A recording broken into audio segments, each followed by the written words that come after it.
Hi hello Shri Swami Samarth सर्वांना आणि शीतल कुंभार ब्लॉगमध्ये तुमचं स्वागत आहे। तर मी बरेच दिवस व्हिडिओ नाही बनवले कारण की पाहुणीसुद्धा घरी होती आणि त्याच्यातून आहे ना बिलकुल टाईम मिळत नव्हतं व्हिडिओ बनवण्यासाठी। तर म्हटलं चला आज बनवूया। तर मी मार्केटला गेली होती, थोडंसं भाजी वगैरे मला आणायची होती आणि मुलींसाठी रेनकोट वगैरे पण घ्यायचे होते, तर ते मी घेतले। त्याच्यानंतर मी इथे येताना ना फणस, कच्चा फणस असतं ते आणलं होतं, ते हे बॉईल करायला ठेवलेलं आहे। आत्ता इकडे मसाल्याची तयारी करत आहे, त्या दोघी मला हेल्प करत आहेत। पहिली किट्टू करत होती, तर आता परीसुद्धा गावावरून आलेली आहे, तर तीसुद्धा मला हेल्प करत आहे। त्याच्यानंतर मी लाईट गेली होती त्याच्यामुळे भाजीची व्हिडिओ शूट नाही झाली, तर भाजी मी बनवली। त्याच्यानंतर वरण म्हणजे कच्च्या फणसाची भाजी, ज्वारीची भाकरी माझ्यासाठी आणि वरण भात बनवलं होतं। मी फक्त भाकरीच खाल्ली। त्याच्यानंतर हे मी तांदूळ आणि हे टाकले होते, तांदूळ आणि डाळ उद्याची तयारी इडलीसाठी। तर उद्या सकाळी मी इडली बनवणार होती, तर हे बघा उद्या दुसऱ्या दिवशीचा व्हिडिओ। तर मी इथं इडली बनवायला ठेवलेली आहे। मुलींना खूप दिवस झाले इडली खायची होती आणि मी बनवली नव्हती कारण पाहुणी वगैरे खूप होती ना घरामध्ये, त्याच्यामुळे इडली बनवायचं म्हटलं होती। खूप सारा पसारा आणि भांड्यांचा पसारा पण जास्त होतं। तर एकदा मी त्यांना आयतं पीठ आणून डोसे बनवून दिले होते, पण मला काय तो आयतं पीठ आवडला नाही। तर म्हटलं चला आपण घरीच पीठ तयार करूया। तर मी थोडंसं पीठ आता बनवलं होतं घरी। सकाळी मिस्टरांना पण इडली चटणी दिली होती। इडलीचं पीठ सकाळी एवढं फुललं नव्हतं, त्याच्यामुळे मी थोडं परत ठेवून दिलं होतं कारण मी सकाळी खूप लवकर उठली होती ना, तेव्हा पीठ म्हणजे फॉर्मेट झालं नव्हतं। त्याच्यानंतर मी वर्कआउटला जाऊन आली आणि त्याच्यानंतर मी इडली बनवली, तर तेव्हा पीठ म्हणजे फॉर्मेट व्यवस्थित झालं होतं। मिस्टरांना एक भांडा पूर्ण काढून मी त्यांच्या टिफिनसाठी दिलं कारण की ऑफिसमध्ये सर्व खातात ना, त्याच्यामुळे मी थोडे जास्तच दिले होते।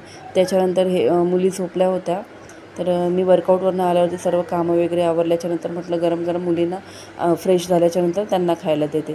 तर आमच्या परीला आणि किटूला इडली, डोसा असे म्हणजे वेगवेगळे पदार्थ खायला खूप आवडतात। भाकरी भाजीपेक्षा हे जास्त आवडतं त्यांना। तर म्हटलं चला आज करूया। तर इडलीचं हे भांडं स्टीलचं आहे माझं। तुम्ही कोणता भांडं वापरता ते सांगा।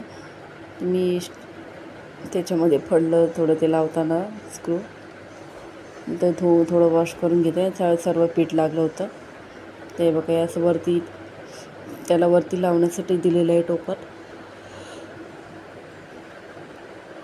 5 थालीचं हे भांडं आहे, हे बघा हे असं लावून टाईट करून घ्यायचं आणि मग इडलीचा कुकर आहे म्हणजे भांडं, त्याच्यामध्ये मी स्टीम करण्यासाठी ठेवत आहे।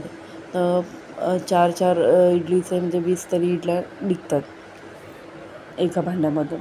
तेवढं आम्हाला दोघींना 5 झालं, तिघांसाठी आम्हाला।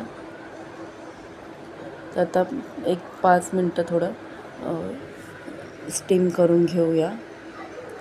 कुकरचं ना म्हणजे सिटी वाजते, थोडं इडली झाली ना का थोडी सिटीचा आवाज येतो वरती, मग समजायचं की इडली झालेली आहे म्हणून। तर तयार। तर किट्टू इथं माझ्यासोबत आहे, तर हे बघा आता बघूया आपण खोलून। सिटीचा आवाज आला होता। आता गरमागरम इडली तयार आहे, हे बघा पहा, छान इडली फुललेली आहे, मस्त झालेली आहे। परी किट्टू आंघोळीवरून येत होता तोपर्यंत मी इडली बनवून घेतली।